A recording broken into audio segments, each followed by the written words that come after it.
سبحان اللہ۔ اب میں ہماری جماعت کے صدر استقبالیہ عالی جناب Mirza Shah Nawaz Baig Qadri high court advocate Hyderabad سے میں خواہش کرتا ہوں کہ وہ اس نورانی جلسے سے ہمیں خطاب فرما کر سب کے دلوں پر نور سے اٹھا اور مجھے نفع اعوذ باللہ من الشیطان الرجیم بسم اللہ الرحمن الرحیم الحمد للہ رب العالمین الصلاۃ والسلام علی رسولہ الکریم قال اللہ تبارک وتعالی فی شأن حبیبہ ان اللہ وملائکتہ یصلون علی النبی یا ایھا الذین آمنوا صلوا علیہ وسلموا تسلیما اللهم صل علی سیدنا وشفیعنا مولانا محمد وعلی آل سیدنا مولانا محمد وعلی آل سیدنا مولانا محمد وبارک وسلم الصلاۃ والسلام علیک یا رسول اللہ الصلاۃ والسلام علیک یا حبیب اللہ الصلاۃ والسلام علیک یا خیر خلق اللہ۔ مالک کیا خدا نے اسے دو جہان کا، مالک کیا خدا نے اسے دو جہان کا، ایسا کوئی رسول بھی ہے عز و شان کا، اور مسند لگی ہوئی ہے میرے بادشاہ کی، مسند لگی ہوئی ہے میرے بادشاہ کی، اس جا جہاں کا دخل ہو وہم و گمان کا۔ اور یا رسول اللہ صلی اللہ علیہ وسلم تعریف ہم آپ کی نہ کریں تو کیا کریں؟ یا رسول اللہ تعریف ہم آپ کی نہ کریں تو کیا کریں؟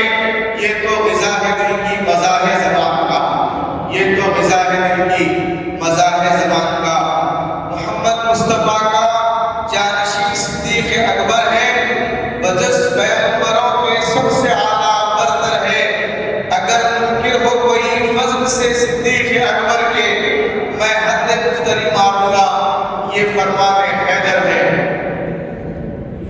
آج کے اس جلسے کی صدارت آفتاب خطابت حضرت مولانا سید شجاعت علی سراج مدنی صاحب قبلہ دامت برکاتہ عالیہ، صدر کمیٹی مرکزی مجلس اہل سنت و جماعت و تمام حاضرین اکرام، السلام علیکم ورحمۃ اللہ وبرکاتہ۔ الحمدللہ اللہ تعالیٰ کا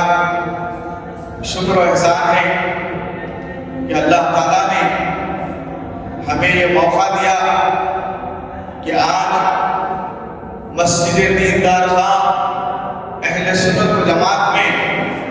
ہم سنیت کی پہچان والے آقا میرے آقا حضور سیدنا صدیق اکبر رضی اللہ تعالیٰ عنہ کی یاد میں جلسہ کرنے کا موقع عطا فرمائے۔ حضرات، میں میرے بیان سے پہلے ہماری جماعت کل ہند مرکزی مجلس اہل سنت جماعت کا مختصر سا تعارف آپ کے سامنے رکھتا ہوں۔ کل ہند مرکزی مجلس اہل سنت جماعت حیدرآباد بلکہ تلنگانہ میں بلکہ سمجھتا ہوں ہندوستان کی وہ پہلی جماعت ہے جس کا عمل 1984 میں قیام عمل میں آیا، جو صرف اور صرف حضور نبی کریم احمد مصطفیٰ صلی اللہ علیہ وسلم کی محبت، سرکار کی اہل بیت کی محبت، صحابہ کی محبت، اولیاء اللہ کی محبت، گستاخان رسول، غداران رسول، مخالفین صحابہ، مخالفین اہل بیت اور مخالفین اولیاء اللہ کی منہ توڑ جواب دینے کے لیے قیام آیا ہے۔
شخصیت کا یوم ہوتا ہے اس شخصیت کا ذکر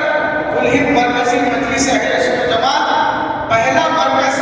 جو جامع مسجد افضل گنج میں قائم کیا گیا ہے، ہر اتوار کو وہاں پر قرآن پاک کا درس ہوتا ہے، حدیث کا درس ہوتا ہے، اس کے بعد آفتاب خطابت کا نورانی خطاب ہوتا ہے۔ ہماری جماعت کوئی تعارف میں محتاج نہیں ہے۔ 1984 سے ہماری جماعت مسلسل اہل سنت جماعت کے عقائد کو بچانے کے لیے ہم کام کرتے آ رہے ہیں۔ اسی کی کڑی آج اس مسجد میں جو ہم ہر سال جلسے افضل سیدنا صدیق اکبر 7 روزہ جلسہ کرتے ہیں، اس کا آج اسی جلسے کی آج یہ 14 جلسے کی کڑی یہاں پر منعقد کیا گیا ہے۔ میں تمام انتظامی کمیٹی کے ذمہ داروں کا شکریہ ادا کرتا ہوں، خاص طور پہ ہمارے جناب شیخ وزیر صاحب جن کا تعارف ڈاکٹر صاحب سے سرکار میں مشہور ہے، میں ان کا بھی شکریہ ادا کرتا ہوں کہ آپ کی کوششوں سے ہم اس مسجد میں جلسے کا قیام عمل میں لایا ہے۔ حضرات، میں بالکل مختصر سے انداز میں حضور سیدنا صدیق اکبر رضی اللہ تعالیٰ عنہ کی فضیلت آپ کے سامنے بیان کرتا ہوں کہ خلیفہ اول حضور سیدنا ابوبکر صدیق رضی اللہ تعالیٰ عنہ سرکار کے پہلے خلیفہ ہیں، سرکار کے پہلے خلیفہ اور جانشین رسول اللہ صلی اللہ علیہ وسلم ہمارے امیر المومنین ہیں، ہمارے پہلے خلیفہ ہیں، اس میں کوئی شک نہیں۔ ہم اہل سنت جماعت ہیں، اہل سنت جماعت کا موقف ہم اہل بیت کو بھی چاہتے ہیں، اہل بیت کو بھی اپنے ایمان کا حصہ سمجھتے ہیں اور صحابہ رضی اللہ تعالیٰ عنہ کو بھی اپنے ایمان کا حصہ سمجھتے ہیں۔ ہم نہ اہل بیت کی گستاخی کرتے ہیں، نہ ہم صحابہ کے درجے کو بلند کرتے ہیں، نہ ہم صحابہ کے درجے کی گستاخی کرتے ہیں، نہ ہم اہل بیت کی شان بڑھاتے ہیں۔ ہم جو ہمارا اہل سنت جماعت کا موقف ہے، جو ہمارے آباء و اجداد اور ہمارے اولیاء اللہ، ہمارے تابعین تابعین نے اپنے کتابوں میں جو لکھا ہے، ہم اس کو سامنے رکھ کر ہم اہل بیت اطہار کو بھی اپنے ایمان کا حصہ سمجھتے ہیں، ان کے اوپر ہماری جان نثار کرتے ہیں، ساتھ ہی ساتھ ہم تمام خلیفہ تمام صحابی کو اپنے ایمان کا حصہ سمجھتے ہیں۔ یہ اہل سنت جماعت کا موقف ہے۔ ہم جہاں پر سیدنا علی مولا علی مشکل کشا کو اپنے ایمان کا حصہ سمجھتے ہیں، وہاں پر حضور سیدنا صدیق اکبر کو خلیفہ اول مانتے ہیں، ان کے اوپر جان نثار کرتے ہیں۔ جہاں پر ہم سیدنا امام حسن سیدنا امام حسین کو چاہتے ہیں، وہیں پر ہم سیدنا عمر فاروق رضی اللہ تعالیٰ عنہ، سیدنا عثمان غنی اور سیدنا مولا علی مشکل کشا کو اپنے ایمان کا حصہ سمجھتے ہیں۔ یہ اہل سنت جماعت کا موقف ہے۔ آج عقیدے کا اور سنیت میں ضرب کاری ہو رہی ہے،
شان کیا بیان کرے؟ قرآن میں کئی آیتیں سیدنا صدیق اکبر رضی اللہ تعالیٰ عنہ کی مرتبے کے لیے بیان کی گئی. کیا فضیلت بیان کرے سیدنا صدیق اکبر رضی اللہ تعالیٰ عنہ؟ آپ سراپا سرکار کے ساتھ ہی رہے، آپ سفر میں سرکار کے ساتھ ہی رہے، غار ہیرا میں آپ سرکار کے ساتھ رہے، ہجرت میں آپ نے سرکار کے ساتھ رہا، اور آج قیامت تک خبر اتر میں سرکار کے ساتھ دو مرتبہ سیدنا صدیق اکبر کا ہے. آج کے دور میں یہ تفصیلیت، یہ رافعیت حضور سیدنا صدیق اکبر کی شان بڑھا رہی ہے اور اہل بیت کی محبت کو بڑھا رہی ہے. ہمارا مفہوم اہل سنت جماعت کا یہی ہے کہ ہم اہل بیت کو بھی مانتے ہیں اور امیر المومنین خلیفہ اول حضور سیدنا ابوبکر صدیق کو مانتے ہیں، حضور سیدنا عمر بن خطاب رضی اللہ تعالیٰ عنہ کو مانتے ہیں، حضور سیدنا عثمان غنی کو مانتے ہیں اور دیگر صحابہ جتنے ہیں ہم سب کو سب مانتے ہیں. یہ اہل سنت جماعت کا موقف ہے. صرف اہل سنت جماعت کی اعزاز ہے. میں بڑی ذمہ داری سے آج اس مسجد میں کہہ رہا ہوں کہ اہل سنت جماعت جو آج شہر اور تلنگانہ میں یہ تفصیلیت، یہ رافعیت جو سیدنا صدیق اکبر کی شان کو بتا رہی ہے، یہ اہل سنت جماعت ہے جنہوں نے وہ تفصیلیت کا اور رافعیت کا تعاون کر کے اہل سنت کی شان، حضور سیدنا صدیق اکبر کی شان کو بڑھایا. یہ اہل سنت جماعت کی شان. حضرات، میں آپ تمام حضرات کا شکریہ ادا کرتا ہوں کہ آپ لوگوں نے ہمارے اس جلسے میں آ کر آپ نے ہمارے آواز پر لبیک کیا. میں ایک مرتبہ پھر آپ تمام حضرات کا شکریہ ادا کرتا ہوں اور انتظامی کمیٹی کا شکریہ ادا کرتا ہوں. اور میری تقریر کے اختتام سے پہلے میں آپ تمام حضرات کو دعوت دیتا ہوں کہ اتوار کے